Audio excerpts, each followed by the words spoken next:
밥상 뉴스. 네, 정은정 농촌 사역자 모셨습니다. 어서 오세요. 네, 안녕하세요. 네, 새해 처음이죠, 우리. 네, 새해 복 많이 받으십시오. 새해 복 많이 받으시고요. 네. 자, 오늘 어떤 이야기 준비해 오셨어요? 네, 가깝지만 가장 먼 나라, 북한의 농업과 식량 이야기입니다. 북한의 식량 이야기. 네. 왜 이걸 꼽으셨어요? 뭐 조금 전 관련 인터뷰도 있었는데요. 뭐 모든 나라가 연말과 연초에 거쳐서 이런 연두 기자회견이나 어떤 그 새해 국정 방향을 밝히잖아요. 예, 이번에 북한도 제4차 전원회의에서 북한 김정은 위원장이 이 농촌 발전을 위해 좀 혁명적인 중대 조치를 취하겠다라고 이렇게 밝혔는데요. 특히 이제 김정은 위원장이 직접 북한 주민들의 어떤 식생활 문화 개선을 주문을 했습니다. 네. 뭐 옥수수나 감자뿐만 아니라 이제 흰 쌀밥과 그리고 밀가루 음식 위주로 식생활 문화를 이렇게 바꿀 수 있도록 준비를 하라라는 지시였는데요. 이 전원회의에서 기승전 농업 그리고 기승전 먹거리와 관련한 이야기들이 많이 나왔습니다. 네. 쌀과 밀을 더 심으라는 지시는 이제 이모작에 대한 계획이고요. 그리고 이모작? 예, 이제 북한도 날씨가 많이 따뜻해지기 시작했거든요. 기후 변화 때문에. 예, 그거에 대한 어떤 준비들 그리고 북한 주민들의 식생활들이 많이 변했다고 해요. 빵도 좋아하고 이제 육류에 대한 어떤 욕구들도 있고요.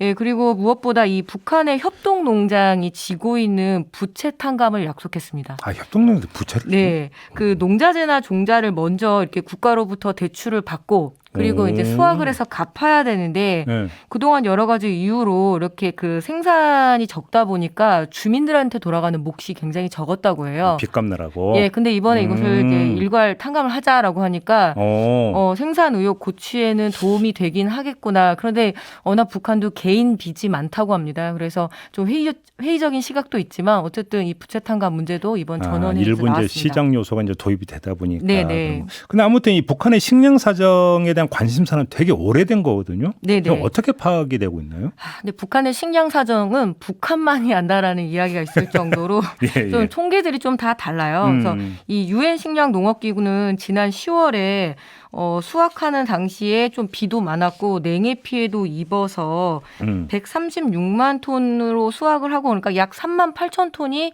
감소했기 때문에 부족할 것이다라고 이야기를 했고요. 또 반면에 그 한국의 농촌진흥청 같은 경우에는 이 기상 문제가 일부 지역에 국한되었기 때문에 그래도 2020년보다는 좀 상황이 낫다. 그래서 한 440만 톤보다 7% 증가를 해서 469만 톤 정도로 이렇게 그 곡물이 수확됐다라고 하는데 어쨌든 지금 북한에서 필요한 식량이 약 550만 톤이라고 하거든요. 그래서 어떤 통계를 따라가든 그 식량 부족이 사실인 것 같습니다. 예. 그렇죠. 예, 그렇게 봐야 되는데 그럼 아무튼 조금 전에 전해준 전원회의에서 농촌 정책 이게 좀 식량 그 문제를 타개하는 데 도움이 될까요? 어떻게 평가를 하세요? 지금 뭐 녹화뉴스의 보도를 보면은 이제 북한식 새마을 운동을 김정은 위원장이 주문을 했다라고 얘기를 하는데요. 뭐 이렇게 자력갱생 그리고 이제 열심히 노력해라 이런 말들은 좋지만 이제 기본적인 인프라가 굉장히 매우 취약한 거죠. 일단은 그렇죠. 지금 국경도 거의 닫혀 있는 상태고 또 코로나19라는 상황까지 겹쳐 있어서 굉장히 어려움이 있는데요. 한번 다뤘었습니다. 왜 그 한국도 중국이 요소 수출을 안 하면서 우리도 어려움을 겪었잖아요. 근데 북한 농업이 절대적으로 중국의 그 농업 투입제를 의지를 해야 됩니다. 뭐 화학 비료라던가 그리고 이제 화학 농약까지 해서 그리고 뭐 종자까지 해서 의존을 해야 되는데 이 지금 중국과의 그 교역도 원활하지 않았던 거죠. 코로나19나 여러 가지 정치적 상황들 때문에. 그래서 상당히 어렵고 또 김정은 위원장이 10년 정도 됐거든요. 지금 이제 체제에 들어선 지. 그래서 다른 건 몰라도 식량 문제는 해결하겠다라고 계속 이야기를 해왔는데 결국엔 아직까지도 그 문제가 해결이 안 돼서 어떤 만성적인 이런 영양 부족 사태에 대해서 이렇게 많이들 우려를 하고 있습니다. 여기는 이제 코로나가 겹쳤기 때문에 이제 다 국경을 닫아버렸기 때문에 문제가 더 심각해지는 것 같은데 아무튼 그러면 북한에 대한 식량 지원, 더 나아가서 의료 지원 이야기 많이 나오지만 여러 가지 지금 장애가 있지 않습니까?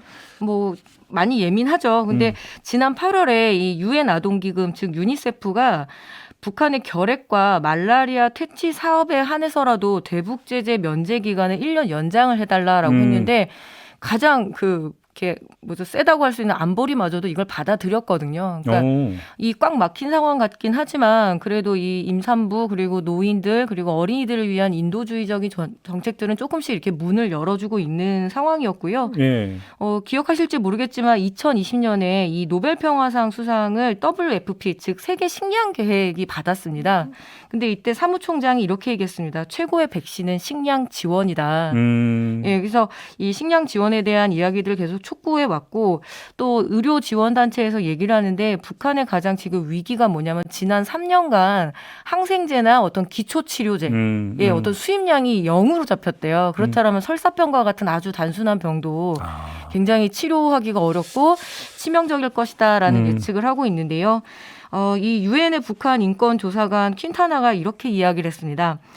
주로 이제 인권 문제가 해결이 되면 식량을 지원할게 이렇게 하지만 식량이 없으면 더욱더 인권 문제는 어려워진다라는 그 충고를 그렇죠. 새겨야 될 것 같습니다. 알겠습니다. 인도주의적인 지원은 별개다. 네. 이걸 좀 다시 한번 확인을 해야 되는 거죠. 알겠습니다. 수고하셨습니다. 네, 감사합니다. 정은정 농촌사회학자였습니다.